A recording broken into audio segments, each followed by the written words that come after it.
Hello साथीहरू, आज चाहिँ म चिटिक्क परेर कहाँ जाँदैछु भन्दा चाहिँ आज चाहिँ हामी गोपा क्याम्प।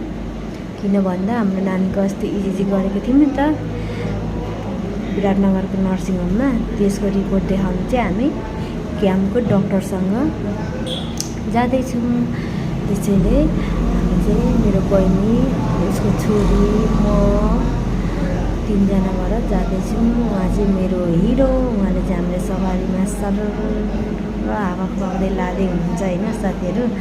त्यसपछि हामी चाहिँ तल मेनचोक गोलोचोकमा पुग्यौँ। त्यहाँ गएर चाहिँ हामी चाहिँ अब धरान लाइन जाने धरान लाइन जानुपर्ने हुन्छ। अनि मेरो बुढाले चाहिँ हामीलाई चाहिँ धरान लाइन घुराउनु भयो। अनि त्यहाँबाट हामी त्यो सर र धरान लाइन गयौँ होइन। त्यहाँदेखि चाहिँ बस पाउँछ कि, अनि त्यहाँदेखि चाहिँ बस लागिहाल्छ। अनि त्यहाँदेखि चाहिँ हामी चाहिँ बसमा जानुपर्ने हुन्छ नि त साथीहरू। अनि त्यही भएर हामी चाहिँ सर र उहाँले लाँदै हुनुहुन्छ। अनि जाँदै थियौँ। अनि त्यहाँ त बाटोमा त कति धेरै राम्रो त्यो बिचमा हुन्छ नि, त्यहाँ कति धेरै राम्रो फुल फुलेको। अनि परदेखि हेर्दा त नि पातको होला भने त नजिकबाट हेर्दा त कस्तो राम्रो फुल पो रहेछ त साथीहरू। अनि त्यो हेर्दै गयौँ। अनि त्यसपछि हामीले चाहिँ मेरो बुढाले बसमा चढाइदिनु भयो। अनि हामी चाहिँ अब चढेको चाहिँ भिडियो राख्नु पाएन। अनि बसभित्र बसेर चाहिँ मैले भिडियो गरेँ। अनि हामी चाहिँ बसमा गयौँ। हावा यस्तो चलेको थिएन, हाम्रो कपाल सपालको ठाउँमै थिएन हाम्रो केसहरू। अनि त्यसपछि हामी भानुचोकमा झऱ्यौँ। धरान चाहिँ मेनचोक भानुचोकमा झऱ्यौँ।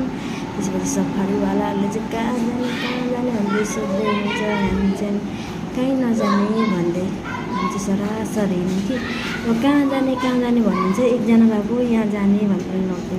अनि हामी चाहिँ यतै हो भन्दै ढाँट्यौँ नि त। अब यो नि रिसाउने त्यो नि रिसाउने। हामी चाहिँ सरासर गयौँ। अनि यता पुतली लाइनमा अलिकति अब पुतली लाइन छिर्यौँ भने त त्यहाँदेखि अब जू नगर आउँछ, त्यसैमा जाने भनेर हामी चाहिँ हिँड्दै जाँदैछौँ दिदी बहिनी अनि नानी।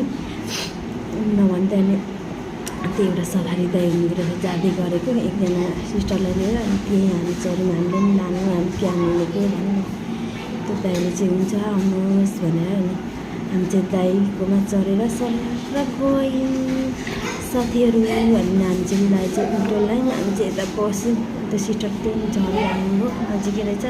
त्यसपछि हामी क्याम्प पनि पुग्यौँ। अनि यो चाहिँ क्याम्पको बाहिरपट्टि र साथीहरू मेन गेट चाहिँ त्यो क्याम्प हेर्नु हुँदैछ नि, त्यही हो क्याम्पको मेन गेट चाहिँ। त्यहाँदेखि हामीले यतै रोकिदिनु भनेको दाइले चाहिँ होइन भित्रै लगिदिन्छु नि भन्नुभयो। मनकारी हुनुहुँदो रहेछ। अनि हामी चाहिँ